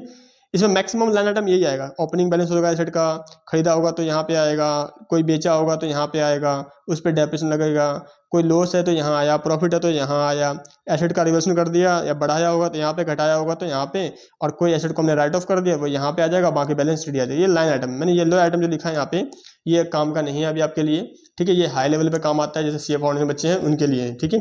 तो बाकी 11th वाले बच्चे हैं तो घबराना नहीं है आपको, इसका ध्यान नहीं रखना, बट ध्यान सुनना।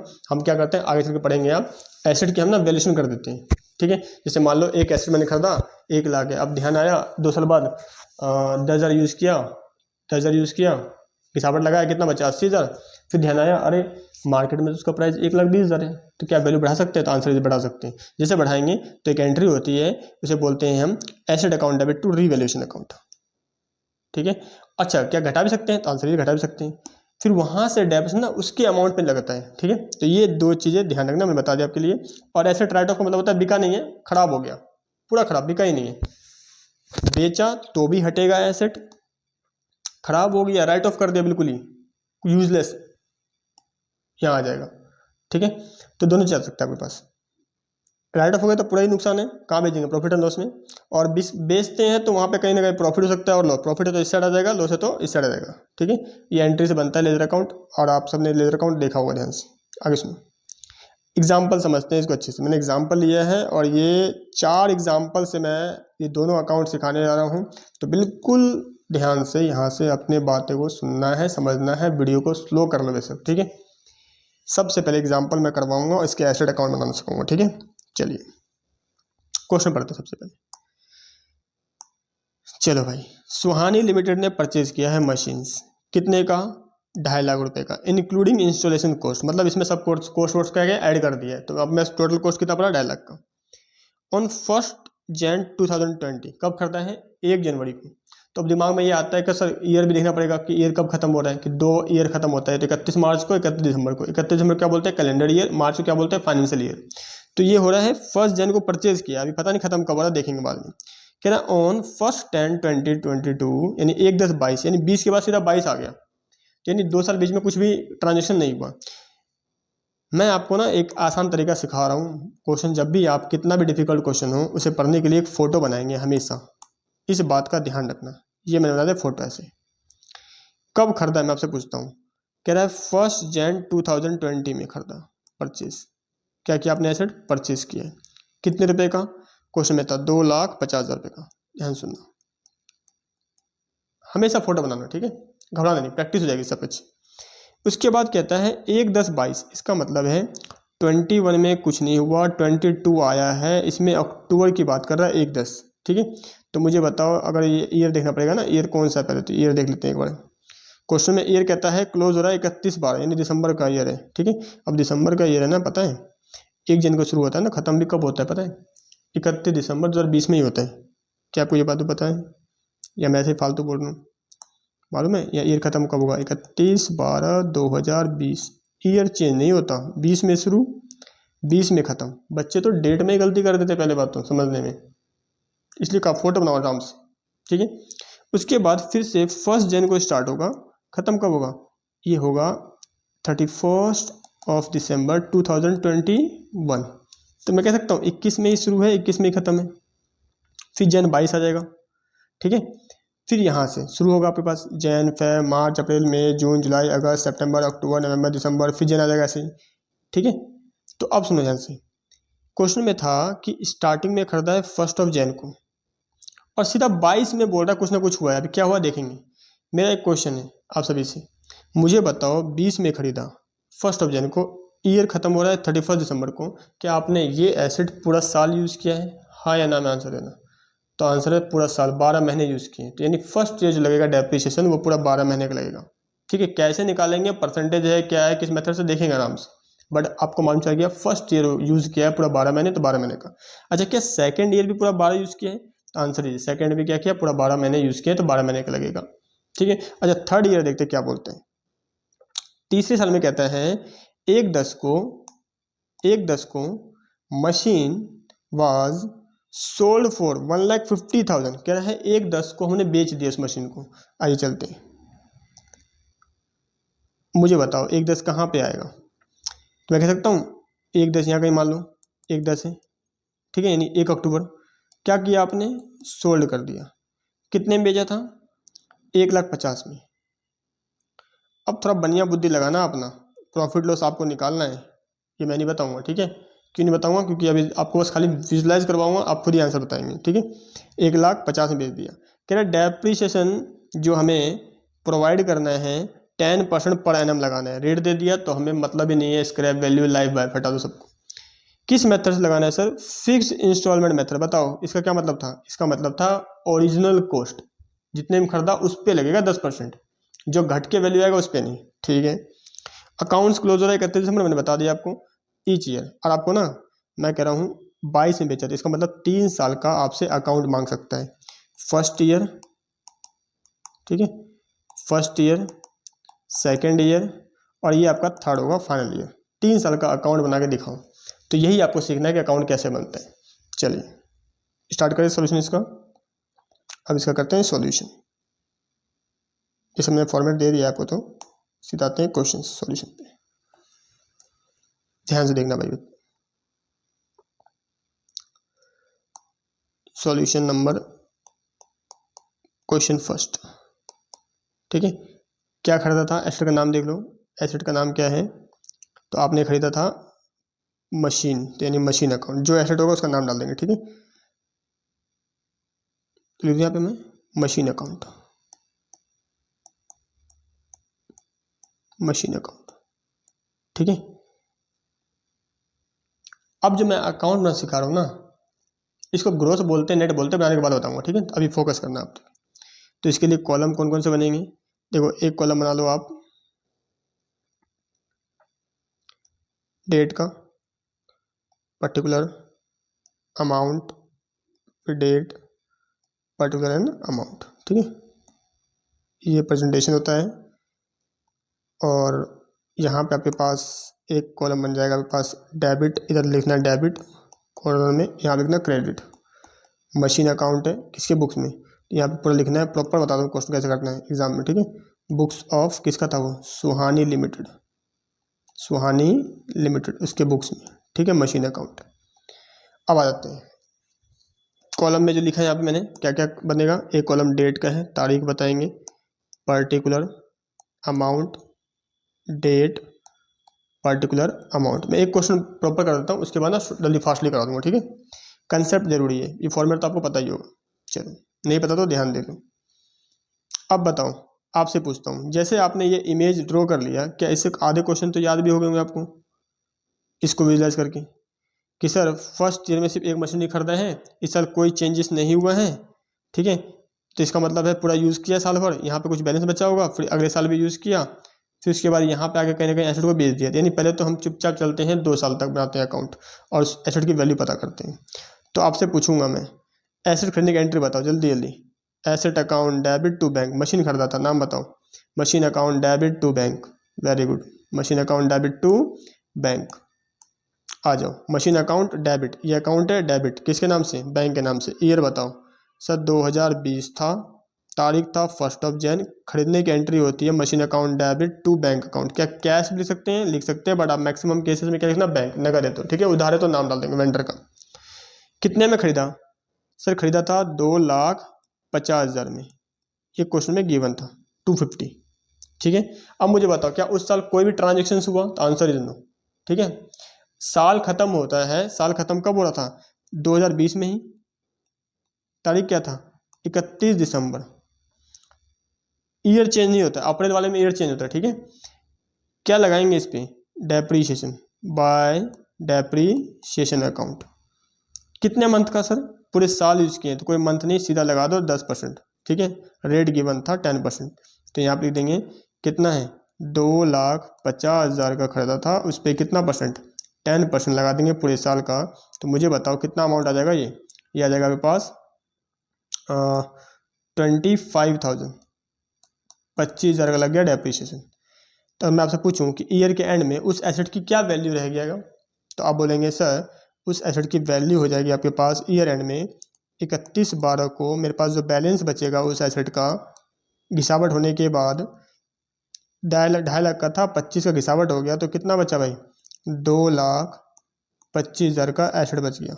टोटल करेंगे कितना हो जाएगा, ये 2,50,000, क्लोज कर देंगे बुक्स को फर्स्ट ईयर, और यहाँ पे लिख देंगे बिल्कुल बराबर में 2,50,000, ये बुक हो गया क्लोज। इसे बोलते हैं मशीन अकाउंट। ये हो गया 1 साल का, हमें जितने साल का मांगेगा उतने साल का रेडी कर देंगे। ठीक है, यहाँ मांगा नहीं था बट एक डेट बताया था 22, इसका मतलब 22 तक तो जाना है आपको। ठीक है, चलिए अब सीडी अगले साल के लिए पता है क्या हो जाएगा, बीडी। और अगला साल शुरू कब होगा जल्दी बताओ, सर 2021 में 1 जनवरी, नया नया साल होगा। To balance brought down, to balance brought down. ठीक है, बीडी बोलते हैं। कितना, 2,25,000। लेजर पोस्टिंग सीखा है आप लोगों ने, मैं ऐसा मान के चल रहा हूँ। ठीक है, 2,25,000 ओपनिंग बैलेंस आ गया। क्या इस साल भी कोई चेंज था, तो आंसर इज नो। अभी फोटो बनाया था ना, क्वेश्चन का फोटो बनाया था, तो फर्स्ट ईयर कोई चेंज नहीं, सेकंड ईयर कोई चेंज नहीं, यानी सेकंड ईयर भी आपने पूरा यूज़ किया होगा। साल का तो खत्म होगा सर 2021 ही रहेगा, लेकिन तारीख होगा 31/12। क्या लगा देंगे इस पर, बाय डेप्रीशिएशन लगा देंगे। कितना, मेथड कौन सा था, SLM मेथड था, इसका मतलब ओरिजिनल कॉस्ट पे 2.5 लाख पे वापस से 10% लगा देंगे। कितना हो जाएगा, 25,000। ठीक है, यही अमाउंट यहाँ आ जाएगा। अब बैलेंस बताओ कितना बचा, तो सेम डेट को आपके पास बैलेंस बच जाएगा बाय बैलेंस कैरिड डाउन। 2/25 में से 25 गया, बताओ कितना बचा? 2 लाख का एसेट बच गया। टोटल कर लेंगे 2,25,000, इधर कितना जाएगा? 2,25,000। ठीक है, अगले साल चलते हैं। साल खत शुरू कब होगा? सर 2022 में। ठीक है, तारीख क्या होगा? 1/1 1 जनवरी। टू बैलेंस बी डी कितने का? सर एसेट बचा आपके पास 2 लाख का। 2 साल यूज़ कर लिया तो 25-25 क्या हो गया? 60 हो गया। तो आज की वैल्यू क्या होगी? 2 लाख। क्या इस साल कुछ किया था? Answer yes. 2022 में एसेट आपने बेचा है। कब बेचा है? 1 अक्टूबर।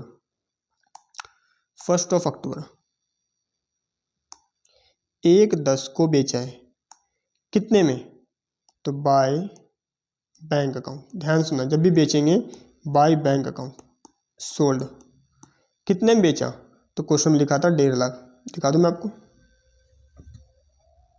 देखो 1.5 लाख में आपने क्या किया? बेच दिया 1/22 को, 1/10 को। तो यहाँ पे बाय बैंक लिख देंगे। अमाउंट कितना? 1,50,000। मेरा क्वेश्चन आपसे, इस एसेट को बेचने से आपका प्रॉफिट हुआ या लॉस हुआ? तो आप पता क्या बोलेंगे? सर इस तारीख पे क्या वैल्यू थी? 1/10 को। ध्यान सुनना, 1/10 को उस एसेट की क्या वैल्यू थी आपके पास WDV यूज़ करने के बाद?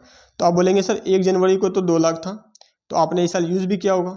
कितना यूज़ किया होगा? 6 महीने का। तो मैं बोल दूं बाय डेप्रीशिएशन इस साल लगेगा कितने मंथ का? 6 मंथ का, है ना? तो आंसर बिल्कुल यहाँ। क्यों? क्योंकि आपके पास आपने इस साल भी तो यूज़ किया ना 6 महीने। जैन से लेकर बेचा कब है? अक्टूबर में। तो आपने यूज़ किया होगा, यूज़ किया तो उसकी वैल्यू और पुरानी हो गई होगी। कितना पुरानी? तो आप कहेंगे पूरे साल का था 15,000 रुपये। 15 था 25 था? 25 और 6 महीने का है तो इसका आधा कर दो। तो मैं कह सकता हूँ इस साल कितना आया? 12,500 का लग गया डेप्रीशिएशन। अब मुझे बताओ इसकी प्रॉफिट। तो आप बोलेंगे WDV था 1/10 को, पता है कितना? 2 लाख का एसेट है जिसको और यूज़ कर लिया 12,500 रुपये। उसकी WDV 1/10 को निकल के आता है 1,87,500 रुपये। क्या आप इस बात से सहमत हैं?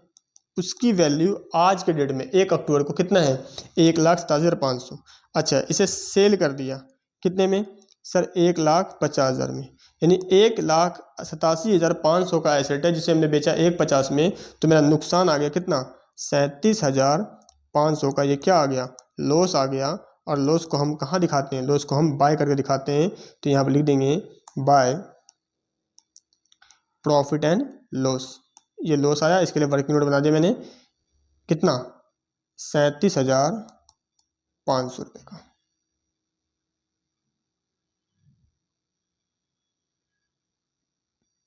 ठीक है, अब टोटल इस साल तो कुछ बोले ना, तो मेरे पास एक ही एसेट था वो तो बिक चुका है। तो टोटल कितना हो गया? 2 लाख यहाँ पे आ जाएगा, 2 लाख यहाँ पे आ जाएगा।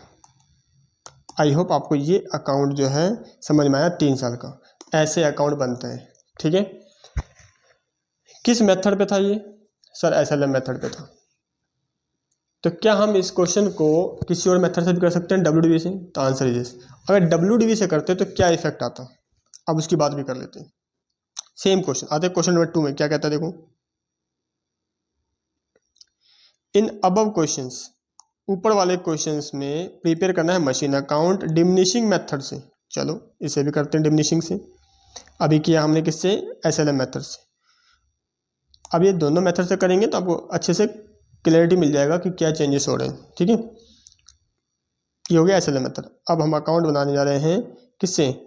क्वेश्चन नंबर 2, इसका solution bye return down value method. ठीक है, बनाएंगे वही मशीन अकाउंट, लेकिन मैं अभी क्या बताऊंगा ना, पूरा प्रॉपर फॉर्मेट में नहीं बनाऊंगा। ठीक है, सीधा मैं यहाँ पे कॉलम ड्रॉ कर लूँगा और यहीं आपको सिखा दूंगा फटाफट। ठीक है, डेट वगैरह। अब आ जाओ, कॉलम वही है फॉर्मेट। ठीक है, और ध्यान सुनना, आप हेल्प करो मेरी, जल्दी बताओ कितने में खरीदा था, कब खरीदा था? सर 2020 में खरीदा था। ठीक है, तारीख क्या था? 1 जनवरी था। खरीदने का एंट्री क्या बताया था? टू बैंक अकाउंट कितने में खरीदा था? 2,50,000 में। ठीक है, अच्छा ईयर कब खत्म हुआ था? सर 2020 में खत्म हुआ था। तारीख क्या था? 31/12। जैसे साल खत्म हुआ, साल भर यूज़ किया होगा, यूज़ किया तो क्या लगा देंगे? By depreciation account. कितना सर 2.5 लाख का खरीदा था, उस पर परसेंटेज गिवन था कितना 10% और पूरा साल यूज़ किया है तो पूरे साल का निकल के आता है कितना 25,000। तो मुझे बता दो बैलेंस कितना बचा। बाय बैलेंस कैरिड डाउन 2,50,000 में 25 का लग गया डेप्रीशिएशन, तो कितना बचा 2,25,000। क्या फर्स्ट ईयर भी वहाँ पे भी सेम था? तो फर्स्ट ईयर सेम ही आया। क्यों? क्योंकि फर्स्ट ईयर में थोड़ी लगता है WDV, जो वैल्यू है वही वैल्यू है, ठीक है, वही कॉस्ट है वही WDV है। अब बताओ अगला साल 2021 आएगा 1 जनवरी, क्या बोलेंगे जो बैलेंस था कैरिड डाउन वो हो जाएगा ब्रॉट डाउन, कितना 2,25,000 का। सर ईयर ख़त्म कब हुआ? 2021 में ही हुआ। तारीख क्या था 31/12। क्या इस साल भी यूज़ किया था आपने? यस। क्या लगाएंगे? By depreciation. अब क्वेश्चन आता है कितने पे लगेगा? तो जो वैल्यू बचा है ना WDV उसका 10%, ये चेंजेस है। पहले किस पे लगाया था? ओरिजिनल कॉस्ट पे 2.5 लाख पे लगा था हर साल, बट यहाँ पे जो वैल्यू बचा हुआ है, कितना बचा हुआ है इसको देखो 2,25, तो इसका लगाएंगे 2,25 का 10%, तो ये कितना आ जाएगा 22,500 का लग गया डेप्रीशिएशन। अब बताओ बैलेंस कितना बचा? तो आप बोलेंगे सर बैलेंस बच जाएगा, इसको इससे माइनस कर देंगे, 2,25 में से 22 जाएगा तो कितना बचेगा भाई 2,02,500। आई होप कैलकुलेशन यही आएगा, 2,25 क्लोज कर लेंगे। अच्छा CD क्या हो जाएगा वापस से? आप बोलेंगे सर CD हो जाएगा 22 में एक को BD, टू बैलेंस BD कितना 2,02,500। अच्छा इस साल क्या किया था? एसेट बेचा था। कब बेचा था? 2022 में ही बेचा था, 1 अक्टूबर का डेट था। बेचने की एंट्री हमेशा बाय बैंक, खरीदा था टू बैंक, बेचा तो बाय बैंक, सोल्ड कर दिया कितने में? याद करो 1,50,000 में। समझ में आ रहा है? सिर्फ रेट क्या हो रहा है, डेप्रिसिएशन का अमाउंट चेंज आ रहा है, इसलिए से करवा रहा हूँ क्वेश्चन को, ठीक है। अच्छा बेचा था, क्या इस साल यूज़ भी किया है? हाँ सर यूज़ भी किया है, 1/10 तक यूज़ किया, तो क्या यूज़ करा तो लगेगा डेप्रिसिएशन? तो आंसर इज यस, लगेगा डेप्रिसिएशन अकाउंट। कितने मंथ का? सर 6 मंथ का लगेगा। कितना लगेगा? क्या जो लगता हुआ उसका या जो वैल्यू बचा उसका? सर जो वैल्यू बचा है ना उसका लगेगा। तो 2,02,500 का एसेट है जिस पे रेट है कितना 10% और लगाएंगे 6 मंथ का, 6/12। ये आप कैलकुलेट कर लो और ये कितना अमाउंट आएगा ये बता दो मेरे को फटाफट। किया जाएगा आपके पास 2,02,500 इंटू 10% और डिवाइड कर देंगे इसको 2 से, तो कितना जाएगा 10,125, 10,125 का। क्या इस पर भी निकाल सकते हो प्रॉफिट लॉस?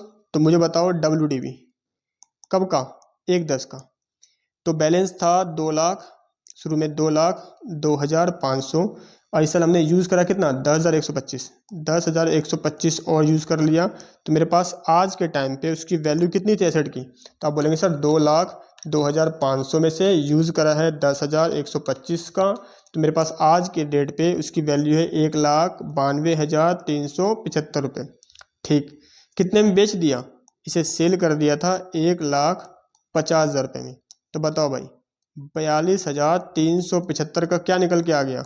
सर लॉस निकल के आ गया। और लॉस कहाँ लिखते हैं? सर लॉस जो है वो हम बाय करके लिखते हैं, ठीक है। तो यहाँ पे लिख दूँ मैं बाय प्रॉफिट एंड लॉस। कितने का? वो आया था 42,375 रुपये का। टोटल कर लेंगे तो वही आएगा 2,02,500। यहाँ पे कितना आएगा 2,02,500 रुपये, ठीक है। समझ में आया ये बातें? तो ये था आपके पास किस मेथड से? WDV मेथड से क्वेश्चन। SLM से कैसे करना है, WDV से कैसे करना है, तो ये फटाफट मैंने क्या किया रिवाइज करवा दिया आपको, ठीक है। अब इस क्वेश्चन की प्रैक्टिस आपको करना है अपने बुक से। SLM से एक क्वेश्चन किससे? WDV से, ठीक है। मैक्सिमम क्वेश्चन क्या आएगा, आपको फोटो ड्रॉ कर लेना है, किस किस डेट पे क्या क्या हुआ है उस डेट पे ध्यान रखना है, ठीक है। चलिए ये तो हो गया क्वेश्चन नंबर 2। क्वेश्चन नंबर 3 क्या कहता है, ध्यान सुनो। क्वेश्चन नंबर 3 कहता है कि सर क्वेश्चन 1 को सॉल्व करके दिखाओ, किससे? ग्रॉस मेथड से। मैंने कहा था ना 2 मेथड है, नेट ग्रॉस। तो सर नेट तो बताया नहीं आपने। तो हाँ नेट तो नहीं बताया मैंने, पहले मैं ग्रॉस बताऊँ ना फिर बताऊँ नेट क्या है, ये बता दूँ। चलो इसी को बोलते नेट मेथड। ये सोल्यूशन था मशीन अकाउंट, ध्यान देना। इसी को हम बोलते हैं पता है क्या? This is your net method. Sir net method में क्या होता है? नेट मेथड में ही हम सब कुछ मर्ज कर देते हैं, डेप्रीशिएशन भी डाल देते हैं, हर साल यूज़ करते आते हैं। देखो ध्यान से दिख रहा है आपको सभी को, डेप्रीशिएशन, फिर बैलेंस CD क्या हो गया, BD हो गया, फिर डेप्रीशिएशन CD BD, फिर बेचा भी इसी अकाउंट के अंदर, बेच भी दिया, तो ये सब क्या मर्ज हो गया, तो इसे बोलते हैं नेट करके दिखाना। तो हम एक और तरीका यूज करते हैं जिसको बोलते हैं नेट नहीं करना, ग्रोस करो, मतलब एसेट को अलग दिखाऊं और उसका डेप्रीशिएशन को अलग दिखाऊं। देखो लेंदी बेशक लगेगा, टाइम टेकिंग क्वेश्चन है, लेकिन कंसेप्ट इजी है, मुश्किल नहीं है। ठीक है, जब ये अच्छे से कंसेप्ट आपका पकड़ में आएगा ना, तो इसमें क्या होता है, हम टेक्निकल क्वेश्चंस फिर करेंगे। टेक्निकल क्या कि कंबाइंड करके दे देगा, अमाउंट वगैरह मिक्स करके सीधा बोलेगा उसमें से कोई एसेट बेच दिया, क्वेश्चन के माध्यम से समझाऊंगा आपको। ठीक है, अभी के लिए बस सिखा रहा हूँ कि ग्रॉस और नेट में क्या डिफरेंस है। अब ध्यान सुनना, देखना बिल्कुल सिंपल है, खाली बस टाइम लगेगा ज़्यादा। ठीक है, थोड़ा सा चलते हैं अभी आगे, क्वेश्चन करते हैं किस मेथड से। अब हमारा यहाँ से टॉपिक स्टार्ट होता है provision for depreciation account.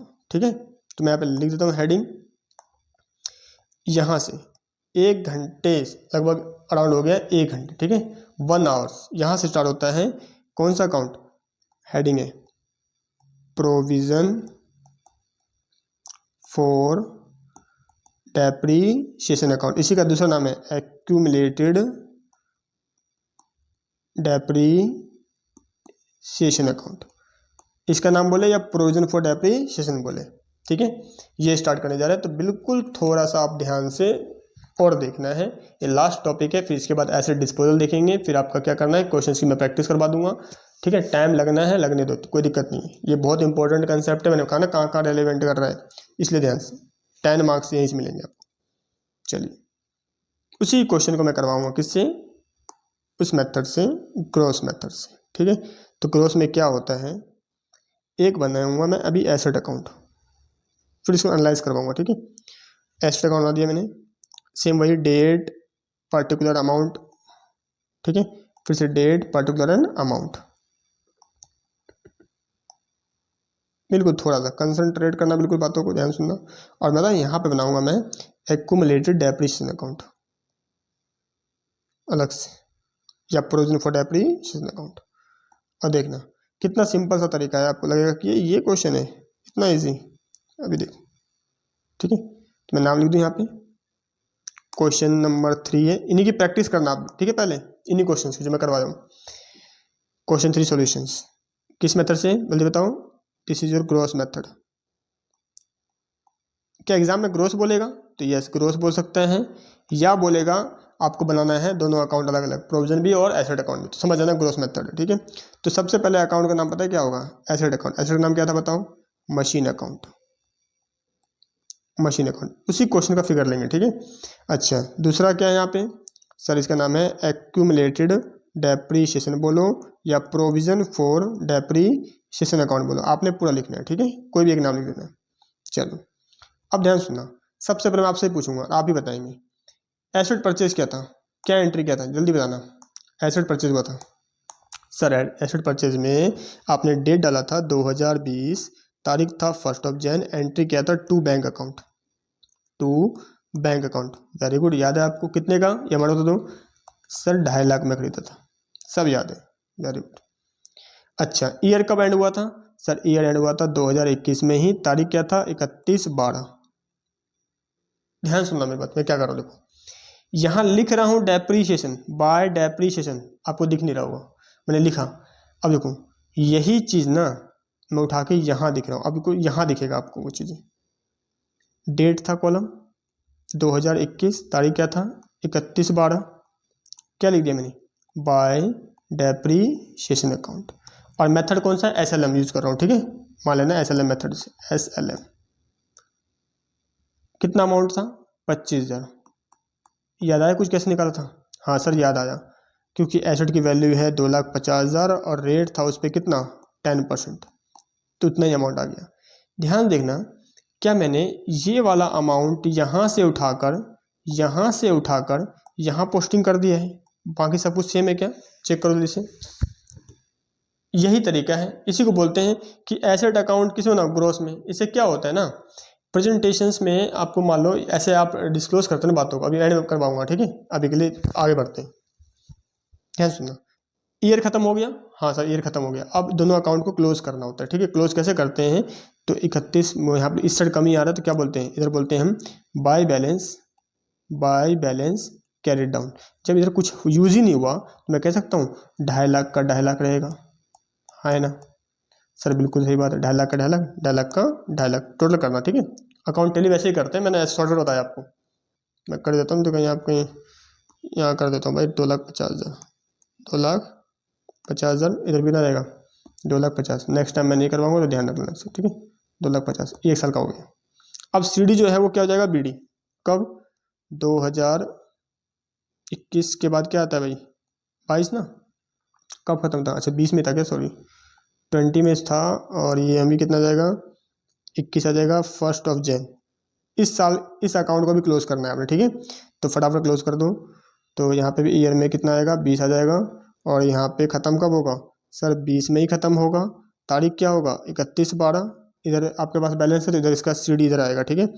To balance carried down, कितना अमाउंट? 25,000, ठीक है। अब इसको क्लोज कर दिया तो बताओ इधर कितना आया? 25,000 रुपये। इधर भी कितना? 25,000। इसका मतलब पता क्या है, उस वाले मेथड में हम सीधा डेप्रिसिएशन को लेस करते थे तो वैल्यू निकलता था WDV, ठीक है। 225 आया था। यहाँ लेस नहीं किया मैंने, दोनों का अलग किया। मैं दिखा रहा हूँ कि ये एसेट है मेरा कितने का? 2.5 लाख का। और इस पर मैंने मान लो ये डेप्रिसिएशन है, ठीक है, अलग से कितना? 25। तो आज के डेट पे आपको दिख तो रहा है कि इसकी वैल्यू 2.5 लाख नहीं है, 2.5 लाख में से इतना यूज हो गया है तो इसकी वैल्यू कितना हो गया? 2,25,000। लेकिन प्रेजेंटेशन का अलग तरीका है, इसे अलग दिखाना है, इसमें गिसावट जितना भी लग रहा होगा उसको अलग से दिखाना है। इसका यूज कब करना है? जिस दिन हम एसेट को बेचेंगे, डिस्कार्ड करेंगे, डिस्पोज करेंगे, उस दिन इसको सेट ऑफ करके दिखाना होता है। यही कंसेप्ट है प्रोविजन फॉर डेप्रिसिएशन का। इससे क्या होता है? इन्फॉर्मेशन अच्छा मिल जाता है। पता क्यों? एक यूजर्स देखता है कि अच्छा ये एसेट खरीदा था 2 लाख में और अब तक इस पर गिसावट हो गया है 3 साल तक, जितना भी हुआ है ये दिखता है। दोनों अलग अलग इन्फॉर्मेशन से क्या होता है ना, तो यूजर्स आप अच्छे समझ पाते हैं कि हाँ एसेट खरीदा कितने में था, इन्फॉर्मेशन मिल जाता है।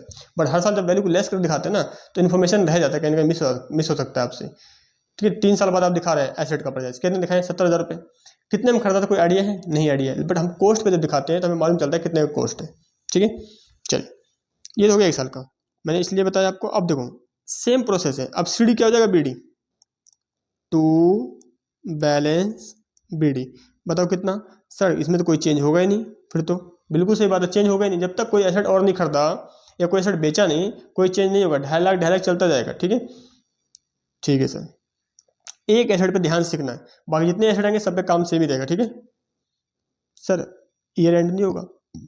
वेरी गुड, ईयर एंड तो होगा, सॉरी ईयर एंड होगा। कब होगा सर? 2021। तारीख क्या होगा सर? 31/12। क्या लगाते थे? Bye depreciation. लेकिन मैं यहाँ पे नहीं लगाऊंगा, मैं लिखूंगा बाय बैलेंस सीडी। 2.5 लाख का 2.5 लाख, 250 सर। डेप्रिसिएशन कहाँ जाएगा? वो यहाँ जाएगा, ठीक है। जो पहले सीडी है उसको बीडी कर लेंगे यहाँ पे। 2000, बताओ क्या लिखूँ? 2000, अगला साल कौन सा है? 21, 1 बाय बैलेंस ब्रोड डाउन। मुझे बताओ कितने का लग चुका था पिछले साल तक? 25। इस साल 2021 में तारीख क्या होगा? 31/12। क्या लगाएंगे? By depreciation account. कौन सा मेथड था? SLM था। तो यानी जो पिछले साल लगा 25,000 तो साल का इस साल क्या लगेगा? 25,000। ध्यान रखना साल का, ठीक है, गलती मत करना। यहाँ 6 महीना होता था तो ये लगाते नहीं वापस, यहाँ डबल करना पड़ता है। ठीक है सर, आप क्लोज कर दो फटाफट। मुझे बताओ 2 साल हो गए मेरे पास, टोटल कितना लग चुका है डेप्रिसिएशन अब तक इकट्ठा हो चुका है, समझो यूँ, ठीक है। एक गुल्लक में आपने 25 डाला पहले साल, फिर 25 डाला इस साल, कितना हो गया? 50। तो यहाँ पे लिख देंगे कि मेरे इस गुल्लक में जो अमाउंट आ चुका है 2021, तारीख क्या था? 31/12। To balance carry down, to balance carry down कितना सर? ये आ गया 50,000 रुपये। इसे भी क्या कर देंगे? टोटल कर देंगे, टैली कर देंगे 50,000। समझ में आया? नेक्स्ट ईयर इसे क्लोज कर दिया, इसे क्लोज करो। 2.5 लाख 2.5 लाख। सीडी क्या हो जाएगा? बीडी 2022 1 जनवरी। To balance BD, to balance BD कितना अमाउंट सर? अमाउंट तो इसमें सेम ही रहेगा फिर तो, बिल्कुल सही बात है, सेम ही रहेगा 2.5 लाख। अच्छा, इसे भी सीडी क्या कर लेंगे? बीडी कर लेंगे, ठीक है। तारीख क्या होगा? 2022 1 जनवरी। By balance BD, by balance BD. अब तक कितना लग चुका था? 50,000। मैं लिख दूँ 50,000 रुपये, ठीक है सर। क्या इस साल 2022 में कुछ भी ट्रांजेक्शन हुआ? तो आंसर है बेचा था। कब बेचा था? 1 अक्टूबर को। अब ध्यान सुनो, अगर मैंने एसेट डिस्पोजल अकाउंट मेंटेन नहीं किया, वो बेचने के लिए मेंटेन करते हैं, ठीक है, वो सिखा दूंगा मैं आपको। तो हम बेचते हैं इसी अकाउंट में, ठीक है। देखो क्या करता हूँ, डेट डालूंगा यहाँ पे मैं, जब बेचा था 2022 था, 1/10 था, बेचने की एंट्री बाय बैंक। क्या पहले भी मैंने ये लिखवाया था बाय बैंक? अगर ध्यान हो तो, सोल्ड किया, बेचा, कितने में? आप बोलेंगे सर बेचा था 1,50,000 में। अब तक तो अमाउंट भी याद हो गया, ठीक है। आगे, सर बेचा था, वेरी गुड। क्या इस साल यूज़ भी किया होगा? हाँ। कब तक? 1/10 तक। क्या लगाएंगे उस पर? By depreciation. कितने मंथ का सर? 6 मंथ का। तो मुझे बताओ, पूरे महीने का 25 था, 6 में कितना हो जाएगा? हाँ, 25 का अदा कर लेंगे तो 12,500 रुपये। अच्छा, टोटल कितना हो गया? 62,500 रुपये। मान लो अभी हमारे क्वेश्चन में क्या है ना, एक ही एसेट है, ठीक है। तो 62,500 जो लग गया डेप्रीशिएशन, इसे उठाकर हम पता है कहाँ भेज देते हैं? एसेट अकाउंट में। जिस दिन बेचा, तो बेचने की डेट था 2022 1/10, लिखेंगे to machinery account, to machine account. कितना? 62,500 ऐसे टोटल करके, क्योंकि और कुछ तो बैलेंस नहीं है, 62,500 कर देंगे और ये अमाउंट यहाँ पे लिख देंगे। 1/10 को उस गुल्लक में मैंने अब तक कितना इकट्ठा कर लिया था? एक्यूमुलेटेड कर लिया था डेप्रिसिएशन या प्रोविजन फॉर डेप्रिसिएशन अकाउंट। कितना इकट्ठा कर लिया? जो बेचा था एसेट उसका। तो जो एसेट बेचा था उस पर गिसावट था 62,500 का। क्या आप लॉस निकाल सकते हैं? काम तो वही हुआ। तो आप बोलेंगे सर 2,50,000 का कॉस्ट है, बिल्कुल सही। और अब तक हमने इकट्ठा कर लिया था डेप्रीशिएशन, पता है कितना? 62,500 का, बिल्कुल सही। तो आज के डेट पे उसकी वैल्यू कितनी रहेगी? 2,50,000 में अगर मैं 62,500 को माइनस कर देता हूँ, 62,500 तो निकला है 1,87,500, 1,87,500। अच्छा, इसे बेचा कितने में सर? 1,50,000 में। क्या लॉस आ गया? 37,500 का, बिल्कुल सही बात है। तो यहाँ लिख देंगे loss by profit and loss. ये क्या निकल के आया? लॉस। कितना? 37,500। मज़े की बात है, इसे भी टोटल कर लेंगे। यही काम होता है, इसे बोलते हैं ग्रोस मेथड। इसे प्रेजेंटेशन जो है वो लेंदी करने में तो लेंदी है, बट ये अच्छा रहता है, ठीक है, डिटेल। इससे आपको मालूम चल जाता है कब एसेट कितने में खरीदा, कॉस्ट एक्यूरेट कर पाते हैं। काम वही है। अगर मैं इसको एनालाइज करवा दूँ इस अकाउंट के साथ, मुझे बताओ क्या दिक्कत है इसमें? क्या मैंने सिर्फ इसे उठाया है, इसे उठाया है और इसे उठाया है? 3 अमाउंट, ध्यान देखो, पहले साल वाले का, सेकेंड ईयर का और थर्ड ईयर ने यूज़ किया, इसको कंबाइन करके मैंने इकट्ठा कर दिया यहाँ पे। क्या यही था? यही था। देखो, फर्स्ट ईयर का, सेकेंड ईयर का, थर्ड ईयर का कंबाइन करके कितना आया था? 62,500। इसे ला के मैंने यहाँ दिखा दिया, ठीक है। और फिर जब बेचा, बाकी काम तो वही किया। लॉस देखो यहाँ पे भी आ रहा है, लॉस निकल के, लॉस तो सेम ही आएगा। लॉस कितना आया था? 37,500, क्योंकि मेथड एसएलएम था, डब्ल्यू में लगा आंसर था, मैंने एसएलएम से किया, ठीक है। उस डब्ल्यू से भी कर सकते हो इस क्वेश्चन को, ये होमवर्क है आपका, किससे करना है? डब्ल्यू से, ठीक है। तो ये तो आपका निकल के आ गया लॉस। तो ये मैंने एक एसेट के एग्जाम्पल से मैंने ये 3 क्वेश्चन करवाए आपको। थोड़ा बहुत दिमाग में गया होगा, क्वेश्चन मैं और करवाऊंगा, ठीक है। तो इसके प्रैक्टिकल क्वेश्चंस इस प्रोविजन फॉर डेप्रिसिएशन का जो है, ये पार्ट 2 में आपको मैं दूंगा, ठीक है। तो यहाँ पे ये मेथड खत्म करते हैं, पार्ट 2 जरूर देखना है, क्योंकि उसमें क्या होगा, इसके क्वेश्चंस और करवाऊंगा प्रैक्टिस, ठीक है। और उसके अंदर एसेट डिस्पोजल अकाउंट भी सिखाया जाएगा, ठीक है। और मैं ट्राई करूँगा उसमें ज़्यादा से ज़्यादा क्वेश्चन करवाऊँ प्रैक्टिस इस टॉपिक के, ताकि आपका ना बिल्कुल ना दिक्कत ना हो। क्योंकि 12th में जब जाएंगे आप, या फिर आगे कैश फ्लो स्टेटमेंट पढ़ेंगे, तो वहाँ पे ना जब बताया जाएगा सीधा कि नेट मेथड होता है, ग्रोस मेथड होता है, इसमें ऐसे करते हो, तो आपको ना तुरंत विजुलाइज होगा, अच्छा हाँ ये तो पढ़ा हुआ है हमने, हमको ऐसे ऐसे करना होता है इसके अंदर, ठीक है। और मैंने ये फॉर्मेट दे दिया था, मैं फटाफट समझा दूँ एक बार इस फॉर्मेट को, ठीक है। नेट वाला तो मैंने बता दिया आपको। अब बात करते हैं एसेट अकाउंट में। क्या मैंने यही लिखा था? अब दिन आप याद होगा, ओपनिंग बैलेंस कोई एसेट है तो कोस्ट पे, याद है, 2.5 लाख 2.5 लाख 2.5 लाख 2.5 लाख, क्या था वो? कोस्ट था उसका, ठीक है सर। अच्छा, जो बेचा है, सोल्ड किया, वो अमाउंट लिखा था 1.5 लाख, हाँ। अच्छा, जो एसेट बेचा है, क्या उसका डेप्रीसिएशन हमने इस अकाउंट से ढूंढ के निकाले थे? ये रहा। कितना? अभी तक ओपनिंग बैलेंस जो पड़ा था वो, प्लस इस साल जो हमने यूज़ किया था सेल वाले का, ध्यान रखना, सेल वाले का, दोनों को कंबाइन करके क्या मैंने यहाँ पे फेंका था, और ये यहाँ पे आ गया था मेरे पास, ठीक है। एसेट अकाउंट के अंदर आया था 62,500, हाँ सर। और जो लॉस आया था 37,500, ये आ गया था। और कुछ तो बैलेंस बचा नहीं था, क्योंकि हमारे पास एक ही एसेट था तो इसलिए बैलेंस बचा नहीं है, और यहाँ भी कोई एसेट बचा नहीं था तो इस पर डेप्थ लगा नहीं था, तो ये सब तो आगे बढ़ सकता है, इसको बढ़ा सकते हैं ट्रांजेक्शन्स। तो ये आपके पास डमी अकाउंट्स बन के आता है, इससे मैक्सिमम आइटम नहीं आते। तो इसको एक बार दोबारा से देखना है, कॉपी में अच्छे से मेंटेन कर लेना, इसको नोट कर लेना, ठीक है। आगे एक रह गया एसेट डिस्पोजल, क्योंकि ये वीडियो 1 आवर्स 14 मिनट्स अराउंड हो चुके हैं, तो थोड़ा सा इंटरेस्ट ना बोर आपका ख़त्म ना हो, बोरिंग ना लगे, इसलिए जो नेक्स्ट वीडियो बनाऊंगा वो ज़्यादा ही क्वेश्चंस से रिलेटेड होगा। उसमें क्वेश्चंस की सॉल्यूशंस मैं ज़्यादा से ज़्यादा करवाऊंगा, प्रैक्टिस करवाऊंगा, ताकि आपका इसमें क्या हो, बिल्कुल हाथ जो हो बिल्कुल स्ट्रॉन्ग बन जाए इस चैप्टर के अंदर, कि आप कहीं भी क्वेश्चंस को अच्छे से कर सकते हैं, ठीक है। उसमें मैं ट्राई करूंगा कि नेट मेथड से ग्रॉस मेथड के क्वेश्चंस और ऐड करूं, और 3-4 एसेट वाले क्वेश्चंस ट्राई करवा दूं, ठीक है। तो अगर ये पार्ट 1 आप अच्छे से देखें, समझे और पसंद आया आपको तो लाइक ज़रूर करना है, और कुछ अगर डाउट है तो कमेंट भी कर देना है आपने, ठीक है। और पार्ट 2 में जो क्वेश्चंस करवाऊंगा, तो उम्मीद करता हूँ कि पार्ट 1 आप अच्छे से देखें पहले, ठीक है, समझे बेसिक से लेकर यहाँ तक क्या कंसेप्ट है। फिर बाकी जो प्रैक्टिस है ना वो क्वेश्चंस के थ्रू ही आएंगे यहाँ पे, ठीक है। टॉपिक कुछ नहीं है उसके अंदर, टॉपिक इतना सही है, बट वो क्वेश्चंस से जब करेंगे तो उसमें वैरायटी निकल के आएगा, कितने सारे एसेट्स और आते हैं, हर एक एसेट को कंबाइन करते हैं तो कैसे इसको बेचते हैं एक टुकड़े को, तो कैसे डील किया जाता है, ठीक है। तो ये सब ना क्वेश्चंस की प्रैक्टिस के अकॉर्डिंग है, कंसेप्ट ज़्यादा कुछ नहीं है, ठीक है। तो इतने रखते हैं, अब क्वेश्चन की प्रैक्टिस जब करोगे तो आपका क्या होगा, आप इस चैप्टर में एक्सपर्ट बन जाएंगे। तो आज के लिए इतना ही, ओके बाय बाय।